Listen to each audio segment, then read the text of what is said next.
ও খলিফাতুল মুসলিমিন ওমর, প্রতিদিন আপনার যেই গভর্নর আছে সাইদ ইবনে আমের আল জুমাহি, প্রতিদিন আসতে অফিসে আসতে প্রতিদিন দেরি করে আসে।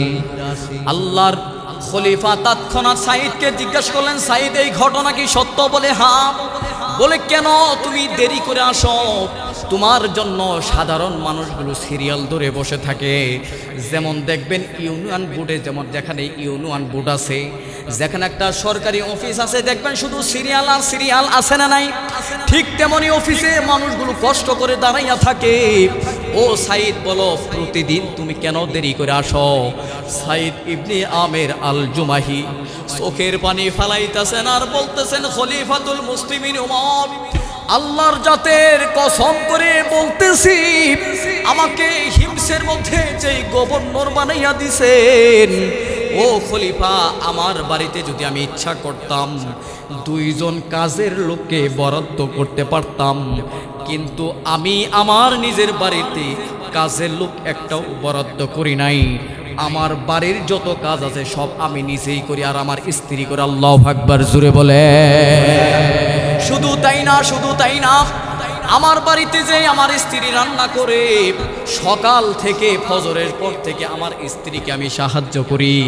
আমি সরকারি কোষাগার থেকে একজন ব্যক্তিকে, একজন পুলিশকেও, একজন দারোগাকেও আমার বাড়ির জন্য নিযুক্ত করি নেই। আল্লাহু আকবার জোরে বলে। আর আমাদের এই বাংলাদেশের মধ্যে সাধারণ একটা ওসির বাড়িতে দুইজন কনস্টেবল নিয়োগ থাকে, কি থাকে না বলেন? বাজার করার জন্য একজন কনস্টেবল থাকে। পুলিশকে বলে, খবরদার তুমি প্রতিদিন আমার বাড়িতে তুমি বাজার করে দেবা, এরকম আছে না নাই বলেন? আরেকজনকে বলে, তুমি প্রতিদিন আমার বাচ্চাগুলোকে স্কুলে নিয়ে যাবা আবার নিয়ে আসবে, এরকম ঘটনা শুনছেন কি শুনছেন না বলেন? কথা জোরে বলেন, শুনছেন? আমি শুনছি। আমার বোন জামাই কিন্তু কনস্টেবল, পুলিশ। আমার বোন জামাই এখন একটা থানার দায়িত্বে আছে। অনেক সময় সে আমাকে বলতো। এই জন্য মুহতারাম হাজিরিন, কথাগুলো একজন বিশ্বস্ত মানুষ থেকে আমি শুনছি। একজন পুলিশের যে অফিসার থাকে, যে পুলিশদের দারোগা থাকে, তাদের মধ্যেই যদি আপনি খোঁজ নিতে যান, ওই আল্লাহর বান্দার জন্য মিনিমাম 3 থেকে 4টা পুলিশ তার জন্য নিযুক্ত থাকে, ঠিক কিনা বলে? আর যিনি একটা দেশের মধ্যে গভর্নর ছিলেন, তার বাড়িতে একটা কাজের লোক নাই। খলিফাকে বলতেছেন, খলিফা, আমার বাড়িতে যদি আমি ইচ্ছা করতাম আমার বাড়িটা পাহারা দেওয়ার জন্য মিনিমাম 10 জন খাদেম খুদ্দামকে দায়িত্ব দিতে পারতাম। না না, আমার বাড়িতে যেই 10 জন খাদেম খুদ্দাম লাগতো, ওই 10 জন খাদেম খুদ্দামকে হিমসনগরের মধ্যে ঘুরে ঘুরে দেখছি, যেখানে আমাদের লোকের অনেক কমতি হয়ে আছে, ওই জায়গাগুলোতে আমার বাড়ির লোকগুলোরে দিয়ে দিছি। আল্লাহু আকবার জোরে বলে। এরপরে খলিফাতুল মুসলিমিন চোখের পানি ফালাইতেছেন আর বলতেছেন, ও হিমসের মানুষ, শুনে রাখো, খলিফার ব্যাপারে ইবনে সাইদ ইবনে আমেরের ব্যাপারে আর কোনো অভিযোগ আছে? বলে হ্যাঁ আছে। 3য় নাম্বার একজন ব্যক্তি দাঁড়াইয়া পড়ছে।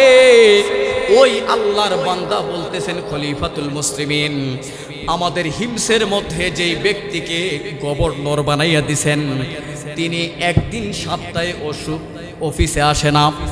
খলিফাতুল মুসলিমিন ওমর তাকে জিজ্ঞাসা করছে, বলো বলো, ঘটনা সত্য কিনা? বলে হ্যাঁ, ঘটনা সত্য। বলে কেন তুমি অফিসে আসো না? খলিফাতুল মুসলিমিন ওমরকে বলতেছেন, খলিফাতুল মুসলিমিন ওমর, আমি যে সারা দিনের মধ্যে যে অফিসে আসি না এমনটা না, আমি অফিসে আসি কিন্তু বিকেলে আসি। আল্লাহু আকবার জোরে বলে। কেন আসো, কেন আসো? ও খলিফা, আমার গায়ে যেই জামা দেখতেছেন, আমার শরীরে যেই জামা দেখতেছেন, ওই জামাটা শুধু আমি সাইদ ইবনে আমের জন্য বরাদ্দ, কিন্তু আমার জন্য আমি 2টা জামা বানাই নেই। আল্লাহু আকবার জোরে বলে। একজন দেশের যে গভর্নর আছে, ওই গভর্নরের শুধু কয়টা জামা? আওয়াজ দিয়ে বলেন। একটা জামা সে পরতো। ও খলিফা, আমার নিজের জন্য, শান শৌকতের জন্য, নিজের জন্য জামা বানাই নাই, মানুষের জন্য দেখানোর জন্য আমি নিজের জন্য কিছু করি নাই। আমার শরীরে যেই জামা দেখতেছেন, একাধারে আমি 7 দিন ব্যবহার করি। 7 দিন ব্যবহার করার পর থেকে আমার শরীর থেকে যেই দুর্গন্ধ আসে, মানুষের কষ্ট হয়। এই জন্য সপ্তাহে একটা দিন আমি বরাদ্দ করে নিয়েছি, একটা দিনের অর্ধেক সময় আমি জামাটা ধুয়ে দেই, নিচে যেই পায়জামা অথবা লুঙ্গি আছে এই লুঙ্গিটা ধুয়ে উপরে গায়ের যে জামাটা আছে ওই জামাটা পরে থাকি। যখন আমার পায়জামা অথবা লুঙ্গিটা শুকায় যায় তখন আমার নিজের গায়ের জামাটা ধুয়ে দেই। আল্লাহু আকবার জোরে বলেন। এইভাবে খলিফা আমার যে দুইটা জামা আছে ওই জামাগুলো শুকাইতে শুকাইতে বেলা অর্ধেক বেজে যায়, বিকাল হয়ে যায়, তারপরে ওই জামাগুলো আমি পরার পরে আমার অফিসে চলে আসে। খলিফাতুল মুসলিমিন আল্লাহর জাতের কসম করে বলি, আমি যে একেবারেই জামা আমার অফিসে আসি না এমনটা না, আমি অফিসে আসি সপ্তাহে একদিন, কিন্তু অর্ধেক বেলা অফিস করি। আল্লাহু আকবার জোরে বলেন। এমন আমানতধারীতা কি এখন পাওয়া যাবে বলেন? পাওয়া যাবে?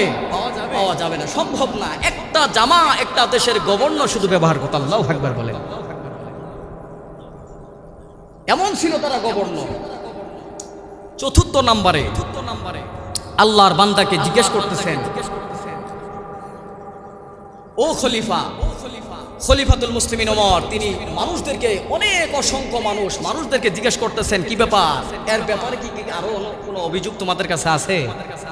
খলিফার ব্যাপারে আবু সাঈদ ইবনে আমেরের ব্যাপারে কোনো অভিযোগ আছে? চতুর্থ নম্বরে আরেকজন ব্যক্তি দাঁড়াই বলতেছে খলিফাতুল মুসলিমিন তার ব্যাপারে আমার একটা অভিযোগ আছে। কি অভিযোগ? সে প্রায় সময় দেখি অফিস করা অবস্থায় সে কি করে বেহুশ হয়ে পড়ে যায়। আল্লাহু আকবার জোরে বলেন। কি ব্যাপার? সাঈদকে জিজ্ঞেস করছে এটা ঘটনা সত্য না মিথ্যা? সাঈদ ইবনে আমের আল জুমাহি বলতেছেন, ইয়া রাসূলুল্লাহ, খলিফাতুল মুসলিমিন ঘটনা সত্য। বলে কেন? তুমি পড়ে যাও কেন? প্রতিদিন এই অবস্থা হয় কেন? তখন তিনি বলতেছেন, খলিফাতুল মুসলিমিন প্রতিদিন প্রায় সময় অফিসের মধ্যে আমি বেহুশ হয়ে পড়ে যাই। এর একটা কারণ হচ্ছে মক্কার মধ্যে যখন যুদ্ধ শুরু হয়ে গেল তখন আবু জাহেল, উতবা, সাইবা তারা সবাই একত্রিত হয়ে গেছে। একত্রিত হয়ে তারা কিছু সাহাবায়ে কেরামদেরকে তারা বন্দী করে ফেলছেন, তাদেরকে ধরে। এর মধ্যে একজন সাহাবীর নাম হচ্ছে খুবাইব রাদিয়াল্লাহু আনহু। আল্লাহু আকবার জোরে বলেন। খুবাইবকে তারা গ্রেফতার করে ফেলছে। এমন সময় খুবাইবের হাতে পায়ে বেড়ি লাগাই দিছে। এমন সময় আমি সাঈদ ইবনে আমের আল জুমাহি তখন পর্যন্ত কালেমা পড়ি নাই। যেদিন খুবাইবকে শহীদ করে দেওয়া হবে আমি সাঈদ ইবনে আমের আল জুমাহি সেখানে দাঁড়ানো ছিলাম। আবু জাহেল বারবার তাকে আঘাত করত, তরবারি দিয়ে শরীরে আঘাত করত, পুরা শরীরটাকে ছিঁড়ে ছারখার করে দিয়েছেন। পুরা শরীরটাকে তিনি আঘাত করতে করতে চালনের মতো ছিদ্র ছিদ্র করে ফেলছেন।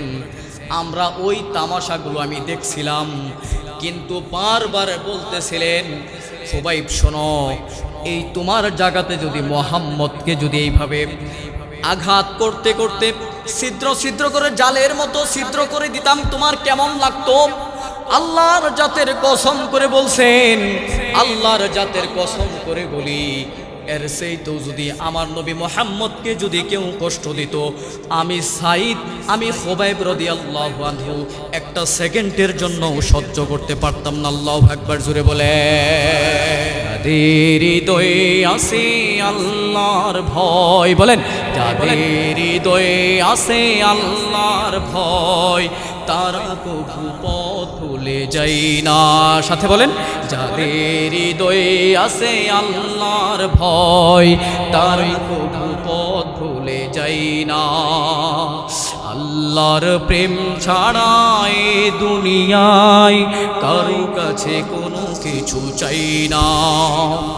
রাতের আধারে যারা সেজদাতে রয়, দু চোখের স্রোতে নদী যেন বয়। সলনার হাছানি যতই আসুক, সলনার হাছানি যতই আসুক, পেছনে ফিরে তাকাই না। বলেন, যাদের হৃদয়ে আছে আল্লাহর ভয় তারা কবু পথ ভুলে যায় না।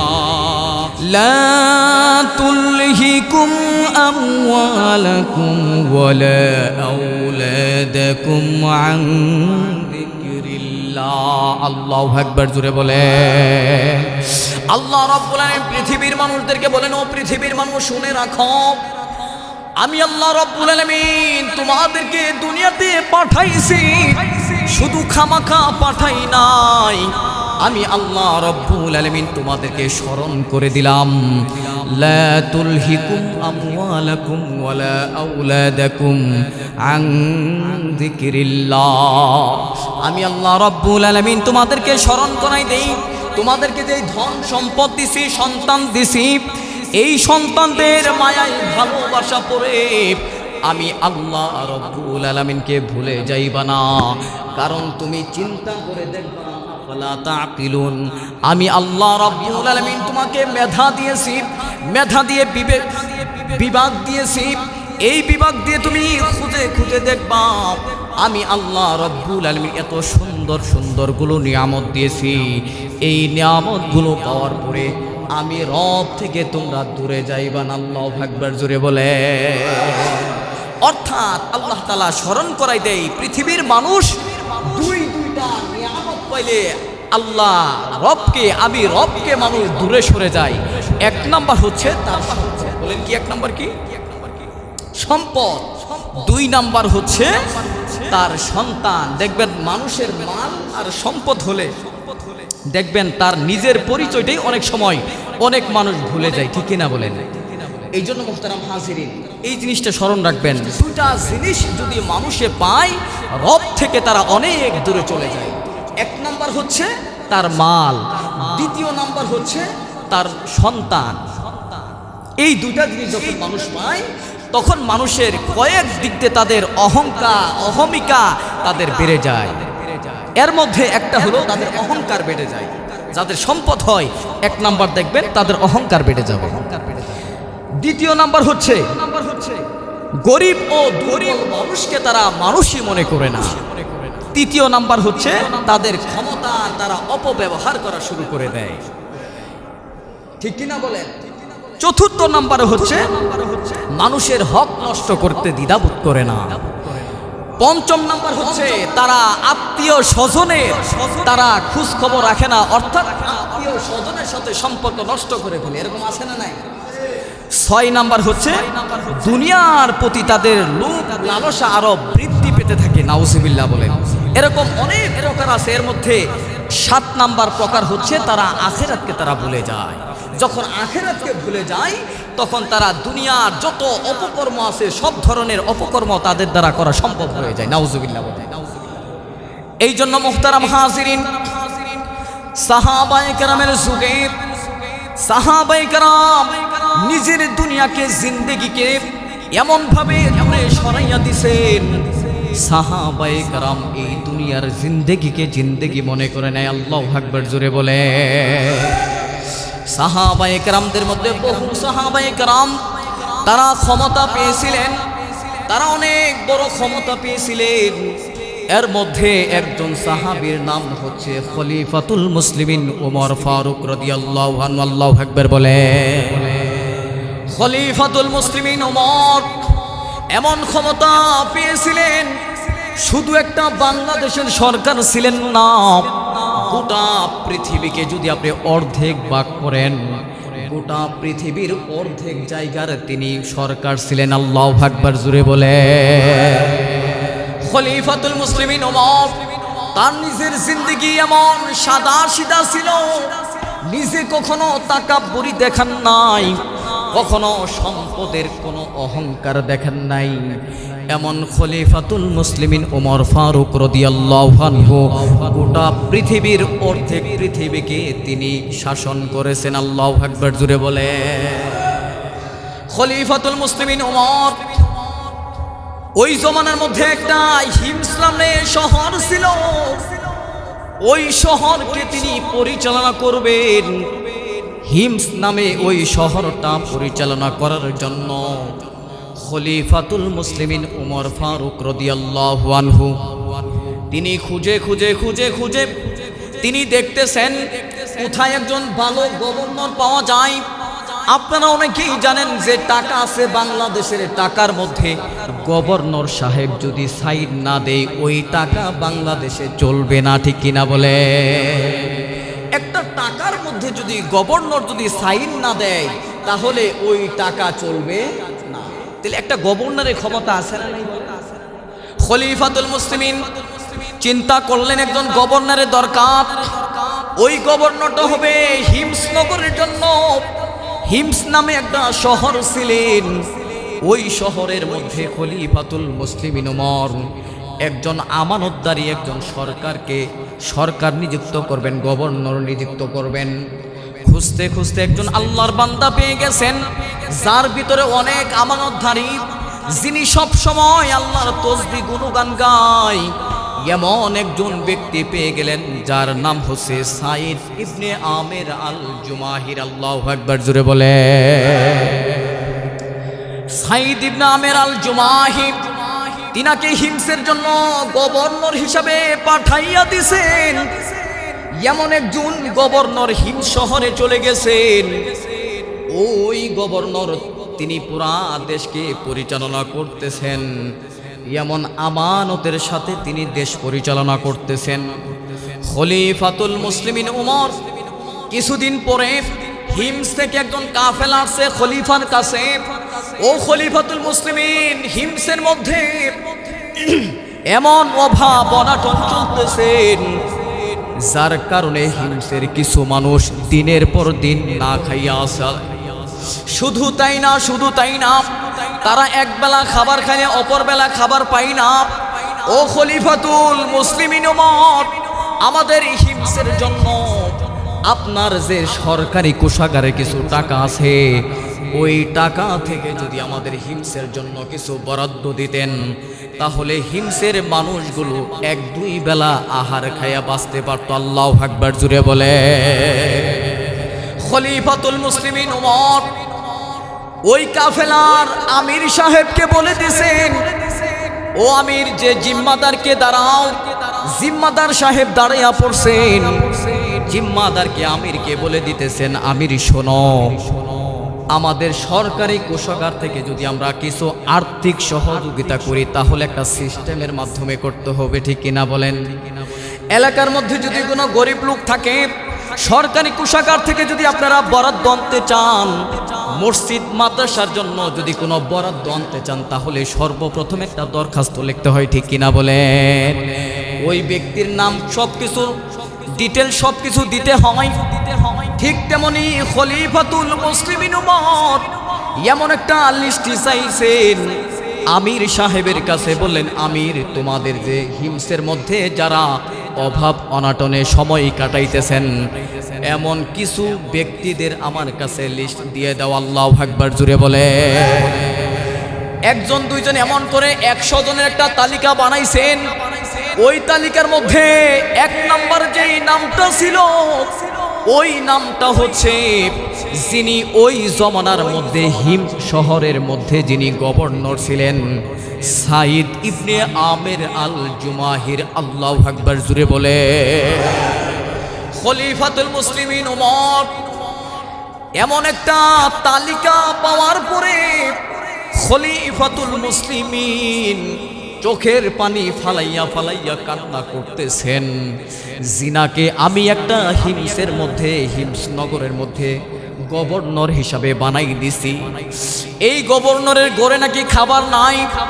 অতএব দরিদ্রতার ক্ষেত্রে, দরিদ্রতার মধ্যে অসহায়দের মধ্যে অসহায় যারা আছে 100 জনের মধ্যে যারা আছে, এর মধ্যে একটা দেশের যে গভর্নর আছে তার তালিকাটা 1 নম্বরে চলে আসছে। খলিফাতুল মুসলিমিন ওমর তিনি চোখের পানি ফালাইতেছেন। একটা দেশের গভর্নর যে হবে তার ঘরে যে খাবার থাকবে না, এটা কোনোভাবেই হতে পারে না।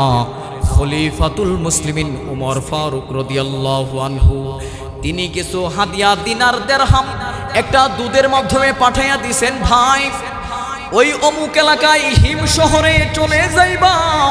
হিমসের মধ্যে যেই গভর্নর আছে সাইদ ইবনে আমের আল জুমাহি রাদিয়াল্লাহু আনহু, তার কাছে গিয়ে দেখবা তার কাছে তার নিজের সশরীরে তার হাতে গিয়ে খলিফাতুল মুসলিমের কথা বলবা, তোমার জন্য কিছু দিনার দিরহাম পাঠাইছে। আল্লাহু আকবার জোরে বলে।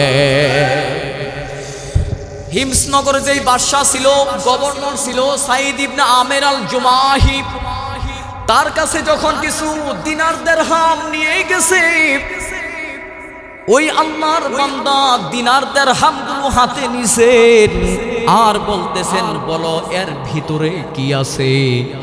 ওই দূত বলতেছে যে সারা অর্ধেক জাহানের যেই বাদশা আছে খলিফাতুল মুসলিমিন উমর ফারুক রাদিয়াল্লাহু আনহু, তোমার জন্য কিছু দিনার দিরহাম পাঠাইয়া দিছে।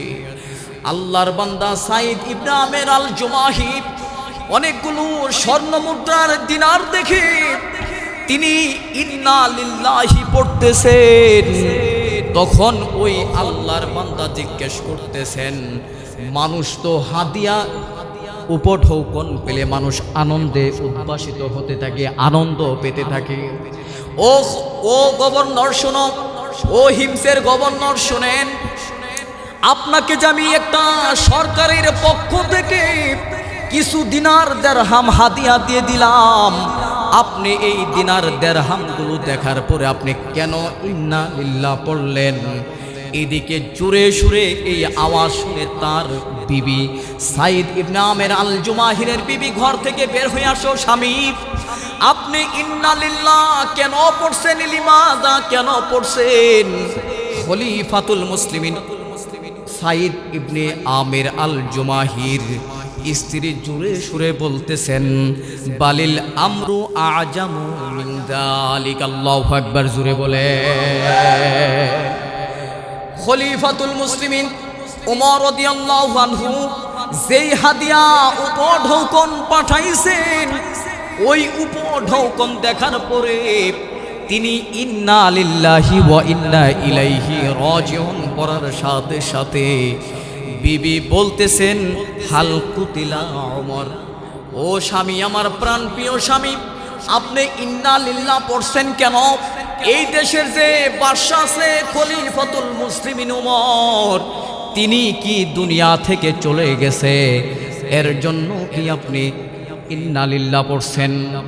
স্বামী জবাব দিতেছেন, সাইদ ইবনে আমের আল জুমাহি তিনি জবাব দিতেছেন, না না, হাল বালিল আমরু আজামু মিন যালিক। নানার স্ত্রী, আমার ঘরের মধ্যে যেই লোকটা আছে, যেই খবরটা আমাকে দিছে, ওই খবরটা খলিফাতুল মুসলিমিন ওমর ফারুক রাদিয়াল্লাহু আনহু ইন্তেকালের চাইতেও ভয়াবহ খবর। নাউজুবিল্লাহ বলে।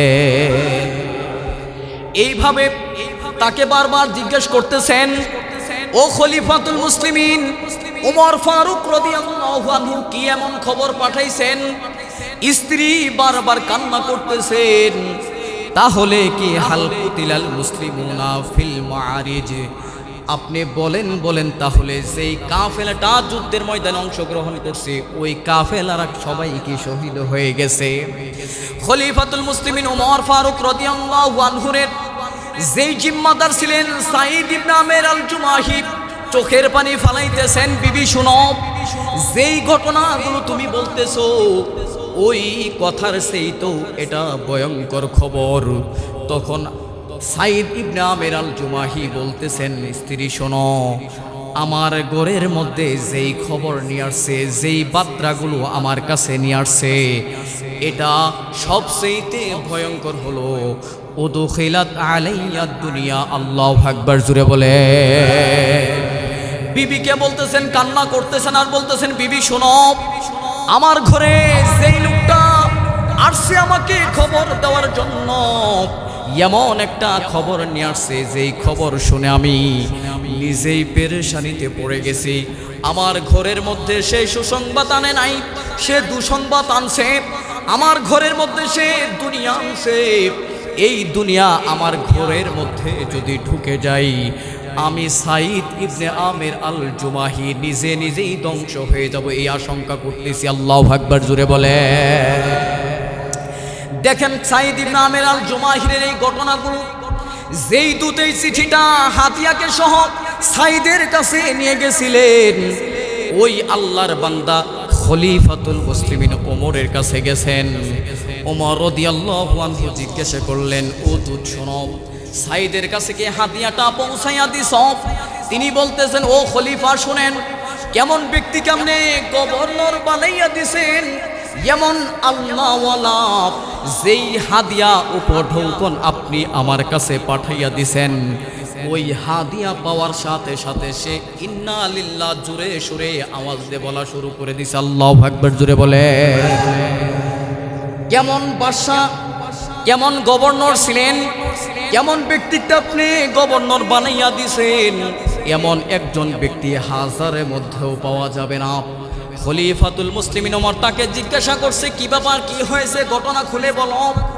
আল্লাহর বান্দা বলতেছেন, ও খলিফা, তার কাছে যখন উপঢৌকনটা নিয়ে গেলাম, তার মনটা একেবারে মলিন হয়ে গেছে। তার চেহারার মধ্যে যে একটা আনন্দের ভাব ছিল, সেই আনন্দের ভাব নষ্ট হয়ে গেছে, তার চেহারাটা মলিন হয়ে গেছে।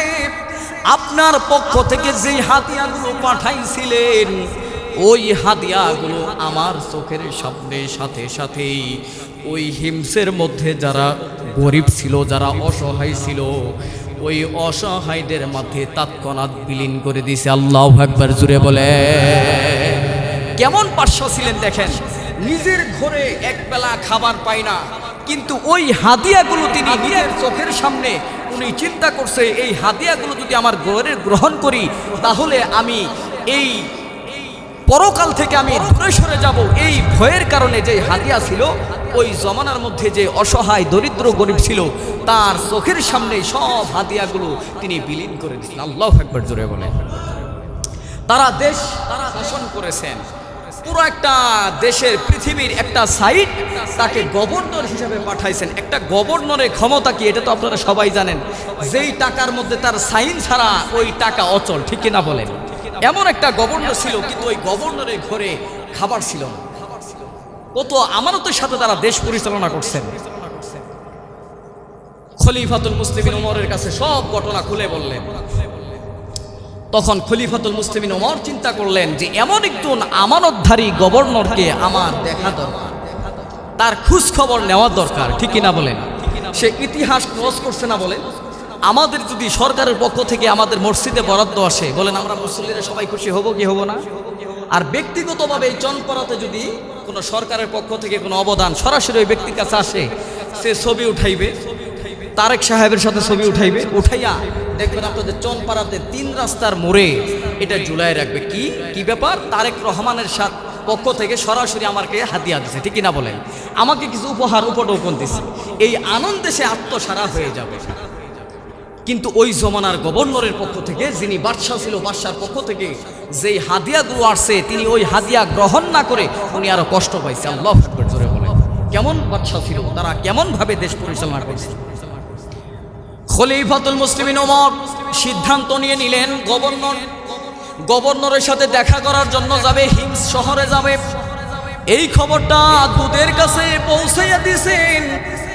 ওই দূত হিমসে গিয়ে পৌঁছাইয়া দিয়েছেন, আগামী অমুক তারিখের মধ্যে যে রাষ্ট্রের গোটা পৃথিবীর অর্ধেক পৃথিবীর বাদশা আছে, ওই বাদশা এই এলাকায় ঢুকবেন, হিমস শহরে ঢুকবেন।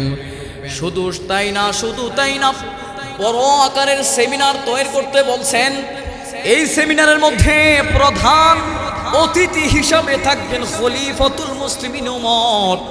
তিনার আগমনে পুরা হিম শহরের মধ্যে আনন্দ হয়ে উদ্ভাসিত হয়ে উঠছেন। যেই আনন্দের কারণে মানুষগুলো বলতেছেন, যিনি অর্ধেক পৃথিবীর বাদশা ওই বাটাকায় আসবে। এই আনন্দে তারা আত্মসারা হয়ে গেছে। কবে আসবে? বড় করে স্টেজ সাজানো হয়েছে। স্টেজের মধ্যে বসে বসে খলিফাতুল মুসলিমিন ওমর ফারুক রাদিয়াল্লাহু আনহুর বাম পাশে ডান পাশে একটা চেয়ার দিয়েছেন সাইদ ইবনে আমির আল জুমাহিকে বসার জন্য। সাইদ ইবনে আমির আল জুমাহি বসে পড়ছেন, এক পাশে বসে পড়ছেন, মানুষের হালাত সম্পর্কে জানতেছিলেন।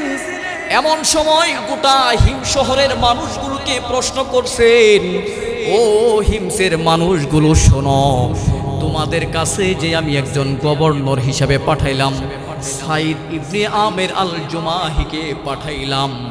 বলো বলো সাইদ তোমাদের সাথে কেমন আচরণ করে? আল্লাহু আকবার জোরে বলে। বিশাল বড় সভার আয়োজন করা হয়েছে। এই সবার মধ্যে একজন ব্যক্তি দাঁড়াইয়া পড়ছেন, দাঁড়াইয়া বলতেছেন, ও খলিফা, সাইদ ইবনে আমের আল জুমাহির ব্যাপারে আমার একটা অভিযোগ আছে। খলিফাতুল মুসলিমিন ওমর বলতেছে, কি বলবা বলো। ওই আল্লাহর বান্দা বলতেছেন, খলিফা শুনেন, আপনি যাকে হিমসের মধ্যে গভর্নর হিসাবে পাঠাইছেন, ওই গভর্নর তিনার তার ভিতর একটা ত্রুটি আছে। সে প্রতিদিন সারাদিন দিনের বেলা এই হিম শহর মানুষের জন্য সময় বরাদ্দ করে দিছে, কিন্তু যে রাতের বেলা তার প্রয়োজনের জন্য যদি তার বাড়িতে যাই, সন্ধ্যার পরেই তার ঘরের দরজাটা লাগানো থাকে। খলিফাতুল মুসলিমিন ওমর সাইদ ইবনে আমিরকে জিজ্ঞাসা করছেন, সাইদ এই ঘটনা কি সত্য? বলে হ্যাঁ সত্য। ও সাইদ, তোমাকে আমি হিমসের মধ্যে পাঠাইছি কেন জানো? মানুষকে সেবা করার জন্য, মানুষের পাশে দাঁড়ানোর জন্য, কিন্তু তুমি দিনের বেলা তাদেরকে সময় দাও, রাত্রের বেলা সময় দাও না কেন? সাইদ ইবনে আমের আল জুমাহি চোখের পানি ফালাইতেছেন আর বলতেছেন, ও খলিফাতুল মুসলিমিন ওমর, ভালো করে শুনেন, ভালো করে শুনে নেন। আমি সাইদ ইবনে আমের সারাটা দিন এই হিমসের মধ্যে যত মানুষ আছে, এই মানুষের জন্য আমি বরাদ্দ করে দিছি, কিন্তু যেই রাতের অংশটা আছে, ওই রাতের অংশটা আমি রবের জন্য বরাদ্দ করে দিছি। আল্লাহু আকবার জোরে বলে। এরপরে খলিফাতুল মুসলিমিন ওমর চোখের পানি ফালাইতাছেন আর হিম শহরের মধ্যে সবার মধ্যে মানুষদেরকে বলতেছেন, ও পৃথিবীর মানুষ শুনে রাখো, ও হিমসের মানুষ শুনে রাখো, শুনে রাখো, তোমাদের মাঝে এমন কি আরো কোনো অভিযোগ আছে সাইদের ব্যাপারে? একজন আল্লাহর বান্দা দাঁড়িয়ে পড়ছে, খলিফাতুল মুসলিমিন, আমার কিছু তার ব্যাপারে অভিযোগ আছে। বলে কি অভিযোগ বলো? ও খলিফাতুল মুসলিমিন ওমর, প্রতিদিন আপনার যেই গভর্নর আছে সাইদ ইবনে আমের আল জুমাহি, প্রতিদিন আসতে অফিসে আসতে প্রতিদিন দেরি করে আসে। আল্লাহর খলিফা তৎক্ষণাৎ সাইদকে জিজ্ঞাসা করলেন, সাইদ এই ঘটনা কি সত্য? বলে হ্যাঁ। বলে কেন তুমি দেরি করে আসো? তোমার জন্য সাধারণ মানুষগুলো সিরিয়াল ধরে বসে থাকে। যেমন দেখবেন ইউনিয়ন বোর্ডে, যেমন যেখানে ইউনিয়ন বোর্ড আছে, যেখানে একটা সরকারি অফিস আছে, দেখবেন শুধু সিরিয়াল আর সিরিয়াল, আছে না নাই? ঠিক তেমনি অফিসে মানুষগুলো কষ্ট করে দাঁড়াইয়া থাকে। ও সাইদ বলো, প্রতিদিন তুমি কেন দেরি করে আসো? সাইদ ইবনে আমের আল জুমাহি চোখের পানি ফালাইতেছেন আর বলতেছেন, খলিফাতুল মুসলিমিন ওমর, আল্লাহর জাতের কসম করে বলতেছি, আমাকে হিমসের মধ্যে যেই গভর্নর বানাইয়া দিছেন, ও খলিফা, আমার বাড়িতে যদি আমি ইচ্ছা করতাম 2 জন কাজের লোককে বরাদ্দ করতে পারতাম, কিন্তু আমি আমার নিজের বাড়িতে কাজের লোক একটাও বরাদ্দ করি নাই। আমার বাড়ির যত কাজ আছে সব আমি নিজেই করি, আর আমার স্ত্রী করে। আল্লাহু আকবার জোরে বলে। শুধু তাই না, শুধু তাই না, আমার বাড়িতে যে আমার স্ত্রী রান্না করে, সকাল থেকে ফজরের পর থেকে আমার স্ত্রীকে আমি সাহায্য করি। আমি সরকারি কোষাগার থেকে একজন ব্যক্তিকে, একজন পুলিশকেও, একজন দারোগাকেও আমার বাড়ির জন্য নিযুক্ত করি নেই। আল্লাহু আকবার জোরে বলে। আর আমাদের এই বাংলাদেশের মধ্যে সাধারণ একটা ওসির বাড়িতে 2 জন কনস্টেবল নিয়োগ থাকে, কি থাকে না বলেন? বাজার করার জন্য একজন কনস্টেবল থাকে। পুলিশকে বলে, খবরদার, তুমি প্রতিদিন আমার বাড়িতে তুমি বাজার করে দেবা, এরকম আছে না নাই? বলেন, আছে না নাই? আওয়াজ দিয়ে বলেন। আরেকজনকে বলে, তুমি প্রতিদিন আমার বাচ্চাগুলোকে স্কুলে নিয়ে যাবা, আবার নিয়ে আসবে, এরকম ঘটনা শুনছেন কি শুনছেন না? বলেন, কথা জোরে বলেন, শুনছেন? আমি শুনছি। আমার বোন জামাই কিন্তু কনস্টেবল, পুলিশ। আমার বোন জামাই এখন একটা থানার দায়িত্বে আছে। অনেক সময় সে আমাকে বলতো। এই জন্য মুহতারাম হাজিরিন, কথাগুলো একজন বিশ্বস্ত মানুষ থেকে আমি শুনছি। একজন পুলিশের যে অফিসার থাকে, যে পুলিশদের দারোগা থাকে, তাদের মধ্যেই যদি আপনি খোঁজ নিতে যান, ওই আল্লাহর বান্দার জন্য মিনিমাম 3 থেকে 4টা পুলিশ তার জন্য নিযুক্ত থাকে, ঠিক কিনা বলে? আর যিনি একটা দেশের মধ্যে গভর্নর ছিলেন, তার বাড়িতে একটা কাজের লোক নাই। খলিফাকে বলতেছেন, খলিফা আমার বাড়িতে যদি আমি ইচ্ছা করতাম আমার বাড়িটা পাহারা দেওয়ার জন্য মিনিমাম 10 জন খাদেম খুদ্দামকে দায়িত্ব দিতে পারতাম। না না, আমার বাড়িতে যেই 10 জন খাদেম খুদ্দাম লাগতো, ওই 10 জন খাদেম খুদ্দামকে হিমসনগরের মধ্যে ঘুরে ঘুরে দেখছি যেখানে আমাদের লোকের অনেক কমতি হয়ে আছে, ওই জায়গাগুলোতে আমার বাড়ির লোকগুলোরে দিয়ে দিছি। আল্লাহু আকবার জোরে বলে। এরপরে খলিফাতুল মুসলিমিন চোখের পানি ফালাইতেছেন আর বলতেছেন, ও হিমসের মানুষ শুনে রাখো, খলিফার ব্যাপারে ইবনে সাইদ ইবনে আমেরের ব্যাপারে আর কোনো অভিযোগ আছে? বলে হ্যাঁ আছে। 3য় নাম্বার একজন ব্যক্তি দাঁড়াইয়া পড়ছে, ওই আল্লাহর বান্দা বলতেছেন, খলিফাতুল মুসলিমিন আমাদের হিমসের মধ্যে যেই ব্যক্তিকে গভর্নর বানাইয়া দিছেন, তিনি একদিন সপ্তাহে অফিসে আসে না। খলিফাতুল মুসলিমিন ওমর তাকে জিজ্ঞাসা করছে, বলো বলো ঘটনা সত্য কিনা? বলে হ্যাঁ ঘটনা সত্য। বলে কেন তুমি অফিসে আসো না? খলিফাতুল মুসলিমিন ওমরকে বলতেছেন, খলিফাতুল মুসলিমিন ওমর আমি যে সারা দিনের মধ্যে যে অফিসে আসি না এমনটা না, আমি অফিসে আসি কিন্তু বিকেলে আসি। আল্লাহু আকবার জোরে বলে। কেন আসো কেন আসো? ও খলিফা আমার গায়ে যেই জামা দেখতেছেন, আমার শরীরে যেই জামা দেখতেছেন, ওই জামাটা শুধু আমি সাইদ ইবনে আমের জন্য বরাদ্দ, কিন্তু আমার জন্য আমি 2টা জামা বানাই নাই। আল্লাহু আকবার জোরে বলে। একজন দেশের যে গভর্নর আছে, ওই গভর্নরের শুধু কয়টা জামা? আওয়াজ দিয়ে বলেন। একটা জামা সে পরতো। ও খলিফা আমার নিজের জন্য, শান শৌকতের জন্য, নিজের জন্য জামা বানাই নাই, মানুষের জন্য দেখানোর জন্য আমি নিজের জন্য কিছু করি নাই। আমার শরীরে যেই জামা দেখতেছেন, একাধারে আমি 7 দিন ব্যবহার করি। 7 দিন ব্যবহার করার পর থেকে আমার শরীর থেকে যেই দুর্গন্ধ আসে, মানুষের কষ্ট হয়, এই জন্য সপ্তাহে একটা দিন আমি বরাদ্দ করে নিয়েছি। একটা দিনের অর্ধেক সময় আমি জামাটা ধুয়ে দেই, নিচে যেই পায়জামা অথবা লুঙ্গি আছে এই লুঙ্গিটা ধুয়ে উপরে গায়ের যে জামাটা আছে ওই জামাটা পরে থাকি। যখন আমার পায়জামা অথবা লুঙ্গিটা শুকায় যায়, তখন আমার নিজের গায়ের জামাটা ধুয়ে দেই। আল্লাহু আকবার জোরে বলে। এইভাবে খলিফা আমার যে 2টা জামা আছে, ওই জামাগুলো শুকাইতে শুকাইতে বেলা অর্ধেক বেজে যায়, বিকাল হয়ে যায়, তারপরে ওই জামাগুলো আমি পরার পরে আমার অফিসে চলে আসে। খলিফাতুল মুসলিমিন আল্লাহর জাতের কসম করে বলে, আমি যে একেবারেই জামা আমার অফিসে আসি না এমনটা না, আমি অফিসে আসি সপ্তাহে একদিন, কিন্তু অর্ধেক বেলা অফিস করি। আল্লাহু আকবার জোরে বলেন। এমন আমানতধারিতা কি এখন পাওয়া যাবে? বলেন পাওয়া যাবে? পাওয়া যাবে না, সম্ভব না। একটা জামা একটা দেশের গভর্নর শুধু ব্যবহার করত। আল্লাহু আকবার বলেন। এমন ছিল তারা গভর্নর। 4র্থ নম্বরে আল্লাহর বান্দাকে জিজ্ঞেস করতেছেন, ও খলিফা, খলিফাতুল মুসলিমিন ওমর তিনি মানুষদেরকে অসংখ্য মানুষদেরকে জিজ্ঞেস করতেছেন, কি ব্যাপার, এর ব্যাপারে কি আরো কোনো অভিযোগ তোমাদের কাছে আছে? খলিফার ব্যাপারে আবু সাইদ ইবনে আমেরের ব্যাপারে কোনো অভিযোগ আছে? 4র্থ নম্বরে আরেকজন ব্যক্তি দাঁড়াই বলতেছে, খলিফাতুল মুসলিমিন তার ব্যাপারে আমার একটা অভিযোগ আছে। কি অভিযোগ?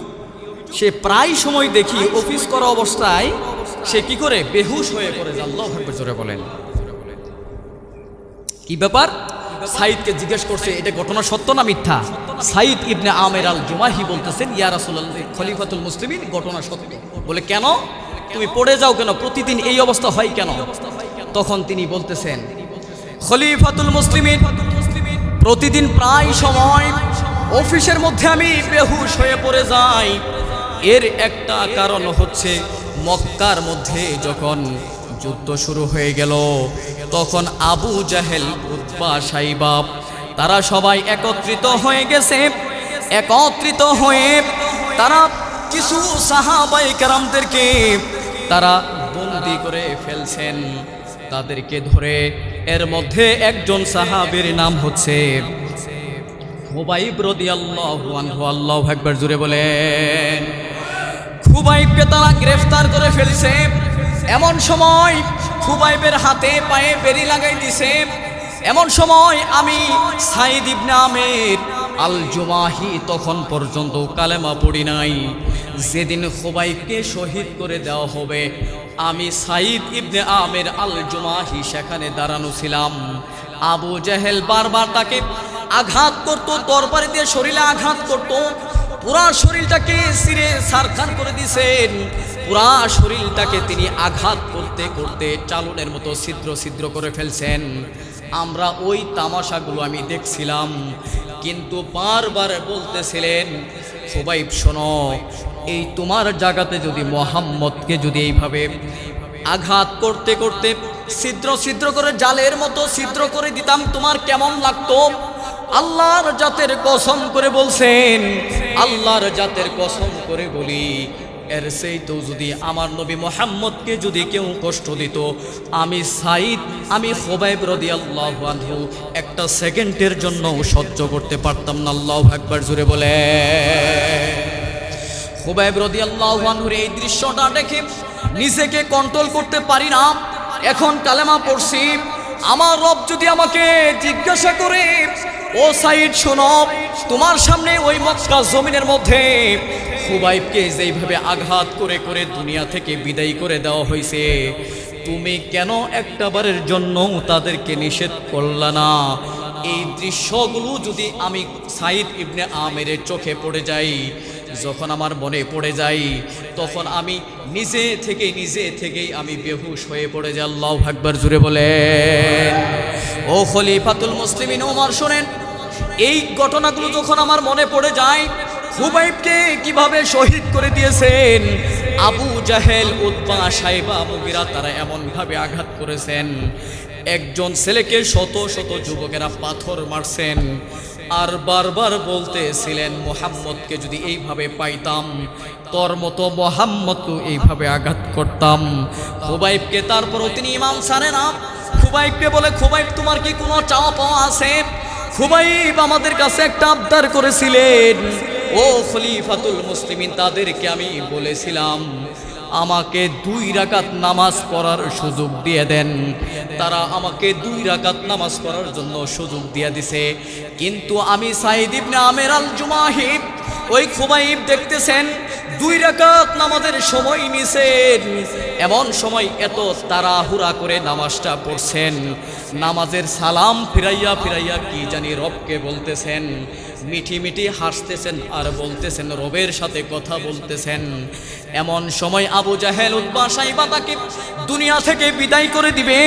এমন সময় তাকে জিজ্ঞাসা করছেন, ও খুবাইব, তুমি চোখের পানি ফালাও না, তোমার মুখের দিকে তাকায় দেখলাম তুমি কেমন জানি মুস্কি মুস্কি হাসতেছো, আবার তুমি তাড়াহুড়া করে নামাজ পড়লা, কেন পড়ছো বলো?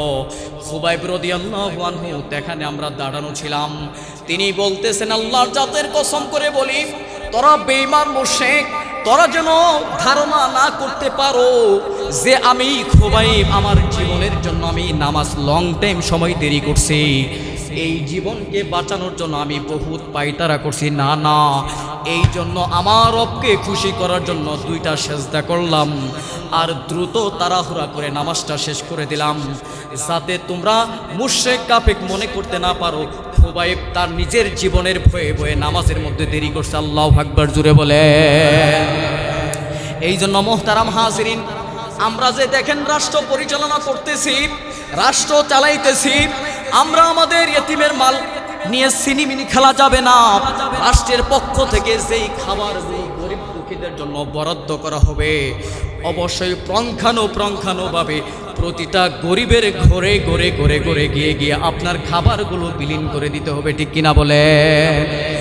এই জন্য ভাইরা আমার, আল্লাহ রাব্বুল আলামিন বলেন, প্রিয় পৃথিবীর মানুষ শোনো, তোমাদের কাছে যখন কোনো ইয়েতিম আসবে, ওয়া আম্মা সাইলা ফালা তানহার, তোমাদের কাছে যখন কোনো ইয়েতিম আইসা কিছু হাত বাড়াইবে চাইবে, আল্লাহর কসম করে বলি ওই ইয়েতিমকে কখনোই ফিরিয়ে দেওয়া যাবে না, ঠিক কিনা বলে? অনেক সময় দেখবেন গরিব ভিক্ষুকেরা হাত পাতে মাফ করো বলে কিনা, আরে ভাই আপনি 5 টাকা বললে 5 টাকা দেন, যতটুকু পারে আপনি দেন। এই জন্য ভাইয়েরা আমার, এতিমের পক্ষ, এতিমের জন্য যেই মালগুলো বরাদ্দ করা হবে, আমাদের এলাকার মধ্যে যারা দায়িত্বশীল আছে তাদের কাছে আমি হাত জোড় মিনতি করে বলি, এতিমদের জন্য যেই মালগুলো, গরিবের জন্য সরকারি কোষাগার থেকে যেই মালগুলো বরাদ্দ করা হবে, ওই মালগুলোকে আপনারা পারলে এতিমের ঘরে ঘরে গিয়ে পৌঁছাই দেবেন। রাজি আছেন তো ইনশাআল্লাহ? এই জন্য ভাইয়েরা আমার, এতিমদের জন্য আল্লাহ রব্বুল আলামিন যেই মালগুলো বরাদ্দ করছেন, আল্লাহ রব্বুল আলামিন বলেন হকুল ইবাদ, আল্লাহর যে হক আছে, হকুল ইবাদ বান্দার হক আছে, একটা হকের নাম হলো হকুল্লাহ। বলেন হকুল্লাহ, আল্লাহর হক। দ্বিতীয় নাম্বার হচ্ছে হকুল ইবাদ। ওই বান্দা যদি বান্দার হক থেকে যদি সে কি করে দূরে থাকে, আল্লাহর জাতের কসম করে বলি, বান্দার হকের হিসাব না দিয়ে সে জান্নাতে যাইতে পারবে না। এই জন্য ভাইয়েরা আমার, রসুলের জমানায় একজন সাহাবী ছিল, সংক্ষিপ্তভাবে বলবো, রসুলের জমানায় একজন সাহাবী ছিলেন। ওই সাহাবীর বাবা দুনিয়া থেকে চলে গেছেন। ওই সাহাবী তিনি আল্লাহ রসুলের কাছে গেছেন, ইয়া রাসূলুল্লাহি, আমার বাবা তো আপনার অনেক কাছের মহাব্বতের একজন ব্যক্তি ছিলেন, সাহাবী ছিলেন, আমার বাবা দুনিয়া থেকে চলে গেছে, ইয়া রাসূলুল্লাহ, আমার বাবার দেওয়া একটা খেজুরের বাগান আছে, ওই খেজুরের বাগানকে আমি সন্তান চিন্তা করলাম যাতে মানুষের সাথে আমার হাঙ্গামা না হয়, এর জন্য আমি চিন্তা করলাম ওই খেজুরের বাগানটাকে আমি বাউন্ডারি করব। আল্লাহু আকবার জুড়ে বলে, ওই খেজুরের বাগানকে আমি বাউন্ডারি করব। এমন সময় রসুল বলতেছেন, কি সমস্যা হয়েছে খুলে বলো। আল্লাহর বান্দা বলতেছেন, ইয়া রাসূলুল্লাহি, যখন আমি খেজুরের বাগানটা বাউন্ডারি করার জন্য গেলাম, আমার যেই জমি সীমানা আছে তার সীমানার মধ্যে গাছটা লাগানো, কিন্তু বাঁকা হয়ে আমার জমির উপরে চলে আসছে। কিন্তু তাকে আমি ডাকলাম, বললাম, কাকা, আমার জমির উপরে যেই খেজুরের গাছটা আছে ওই খেজুরের গাছটা কেটে ফেলেন। আল্লাহর বান্দা বলতেছে, না না, কাটবো না। ও চাচা, তাহলে আমাকে দান করে দেন না, দিব না, তাহলে আমার কাছে বিক্রি করে দেন। আল্লাহর বান্দা, আমার কাছে বিক্রিও করব না। রসুল মসজিদে নববী থেকে বয়ান করতেছেন, সাহাবায়ে কেরামদেরকে বয়ান করতেছেন। এমন সময় একজন সাহাবী, নাম ছিল আবু দাহদা রাদিয়াল্লাহু আনহু, আল্লাহু আকবার জোরে বলেন। আবু দাহদা এই কথাটা শোনার পরে রসুল সাহাবায়ে কেরামদেরকে বলতেছেন, ও সাহাবায়ে কেরাম, তোমরা যা কোনো ব্যক্তি যদি পারো আবু লুবাবার কাছ থেকে এই খেজুরের গাছটা যদি কিনে নিয়ে ওই আল্লাহর বান্দা এতিম সাহাবীকে যদি দিতে পারো, আল্লাহর জাতের কসম করে দিলাম, একটা খেজুর গাছের বিনিময়ে 100টা খেজুর গাছ দিয়ে দিবে। আল্লাহু আকবার জোরে বলে। আবু দাহদা সুযোগ পেয়ে গেছেন প্রতিযোগিতা, কারণ সাহাবায়ে কেরাম আমলের প্রতিযোগিতা করছে। সাহাবায়ে কেরাম তারা এই দৃশ্যগুলো দেখে একজন সাহাবী মসজিদ থেকে দাঁড়ায় পড়ছেন, আস্তে আস্তে করে বের হয়ে গেছেন। ওই সাহাবী আবু লুবাবার বাড়িতে চলে গেছেন। আবু লুবাবা, তোমাকে রসুল যে প্রস্তাব করেছে এই প্রস্তাবে তুমি রাজি আছো? বলে, না। ও আবু লুবাবা, শোনো, আমাকে কি তুমি চিনো? বলে, চিনছি। বলে, আমি কে? আপনি এমন একজন ব্যক্তি যেই ব্যক্তি মদিনার মধ্যে সবচেয়ে বড় বাগানের মালিক। বলে, শুধু তাই না, আর কি জন্য বলো? বলে, শুধু তাই না, শুধু তাই না, ওই মক্কা মদিনার মধ্যে আপনি এমন একজন খেজুর ব্যবসায়ী যে আপনার বাগানের খেজুরগুলো মদিনার বাজারে নিয়ে যাওয়ার সাথে সাথে আপনার বাগানের খেজুরগুলো মানুষ আগে কিনে নিয়ে যায়। ও আবু লুবাবা, বলো, আর কি চিনো? বলে, আপনার সেই খেজুরের 600 খেজুরের বাগান আছে, ওই বাগানের মধ্যে এমন একটা কূপ আছে, যেই কূপের মধ্যে থেকে মিষ্টি পানি বের হয়। ওই সমাজের মধ্যে যত মানুষ আছে আপনার কূপ থেকে পানি নিয়ে নিয়ে নিয়ে নিয়ে মানুষে পান করে। বলে, আমার সম্পর্কে আর কি জানো? বলে, আপনি এমন একজন শিল্পপতি যেই মদিনার মধ্যে আপনার 2 তলা একটা বাড়ি আছে। আল্লাহু আকবার জোরে বলে। মদিনার মধ্যে একজন 2 তলা বাড়ির মালিক। ওই জমানার মধ্যে এত বড় খেজুরের বাগান, 600 খেজুরের বাগানের মালিক ছিলেন। ওই খেজুরের বাগান সহ ওই একটা দামি একটা কূপ ছিলেন। ওই কূপটা সহ আবু লুবাবাকে বলতেছেন, আবু লুবাবা, আল্লাহর জাতের কসম করে বলতেছি, রসুল বলছেন একটা খেজুর গাছের বিনিময়ে 100 খেজুর গাছ দেওয়া হবে। আল্লাহর জাতের কসম করে বলি, আবু লুবাবা, তোমার যে একটা খেজুর গাছ আছে, ওই খেজুর গাছটা আমার কাছে বিক্রি করে দাও। আবু লুবাবা বলতেছে, না না, আমার খেজুরের গাছ বিক্রি করব না। তাহলে কি করবা? আমাকে দান করে দাও, তাও দিব না। তাহলে কেটে ফেলো, তাও কাটবো না। আল্লাহর বান্দা আবু দাহদা জান্নাতের নেশা পেয়ে গেছে, পরকালে শান্তিতে থাকবে, এই নেশায় আবু দাহদা বলতেছেন, ও ভাই শোনো শোনো, আল্লাহর জাতের কসম করে বলি, ওই খেজুরের গাছটা যদি আমাকে দিয়ে দাও, আমি কিনে নিব। আমার যেই 600 খেজুরের বাগান আছে, সবচেয়ে মদিনার মধ্যে সবচেয়ে দামি বাগান, ওই একটা খেজুর গাছের বিনিময়ে 600 খেজুরের গাছ দিয়ে দিব। আল্লাহর বান্দা বলো, বাবা আশ্চর্য হয়ে মুখের দিকে তাকিয়ে আছেন, কি বলে?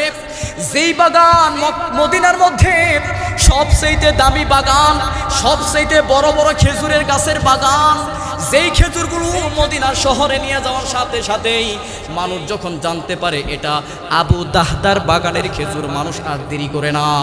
এমন একজন ব্যক্তির কথা শোনার পরে আবু লুবাবা আশ্চর্য হয়ে মুখের দিকে তাকিয়ে আছে, একটা খেজুরের গাছের বিনিময়ে 600 খেজুরের গাছ দিবে। আবু দাহদা বলতেছেন, ভাই তোমার পায়ে ধরি, বলো তোমার পায়ে ধরি, শুধু 600 খেজুরের বাগান দিব না। ও আবু লুবাবা শুনে নাও, আমার খেজুরের বাগানের মধ্যে যে মিষ্টি কূপ আছে, ওই কূপটাও তোমার জন্য দিয়ে দিব।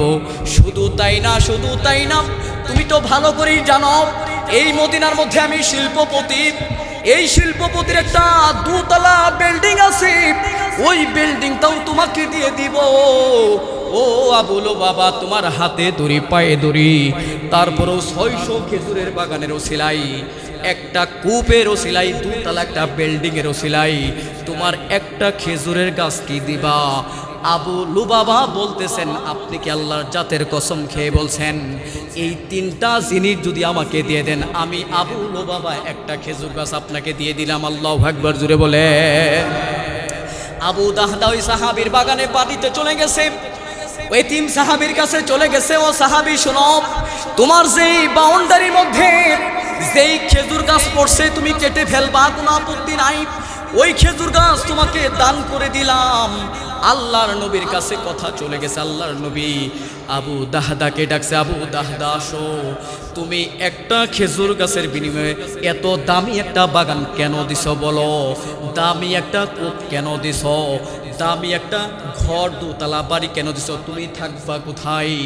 আল্লাহর নবীকে জড়াই ধরে বলতেছেন, ইয়া রাসূলুল্লাহ, আপনি তো বলেছেন যেই ব্যক্তি একটা খেজুর গাছ কিনে দিবে, ওই খেজুর গাছের বিনিময়ে আমার রব ওই বান্দাকে 100 খেজুর গাছ দিয়ে দিবে। আমি যেই 600 খেজুর গাছ দিয়ে দিলাম, আমার রব আমাকে এই 600 খেজুরের বাগানের জন্য কি বিনিময় দিবে? বলে হ্যাঁ। আমি যে একটা কূপ তার জন্য লিখে দিলাম, এই কূপের বিনিময় কি দিবে? বলে হ্যাঁ। যে গড়টা আমি দিয়ে দিলাম, এই গড়টার বিনিময়ে আমার রব কি আমাকে ঘর দিবে? বলে হ্যাঁ। শুধু তাই না, শুধু তাই না, আবু দাহদা শোনো, আমি রসুল কথা দিয়ে দিলাম, আমি রসুল কথা দিয়ে দিলাম, ওই জান্নাতের মধ্যে তুমি আমার প্রতিবেশী থাকবা। আল্লাহু আকবার, জুড়ে বলেন। যাদের হৃদয়ে আছে আল্লাহর ভয়, বলেন, যাদের হৃদয়ে আছে আল্লাহর ভয়, তারা কভু পথ ভুলে যায় না। সাথে বলেন, যাদের হৃদয়ে আছে আল্লাহর ভয়, তারা কভু পথ ভুলে যায় না। আল্লাহর প্রেম ছাড়া এ দুনিয়ায় কারো কাছে কোনো কিছু চাই না। রাতের আধারে যারা সেজদাতে রয়, 2 চোখের স্রোতে নদী যেন বয়, সলনার হাছানি যতই আসুক, সলনার হাছানি যতই আসুক, পেছনে ফিরে তাকাই না। বলেন, যাদের হৃদয়ে আছে আল্লাহর ভয়, তারা কভু পথ ভুলে যায় না।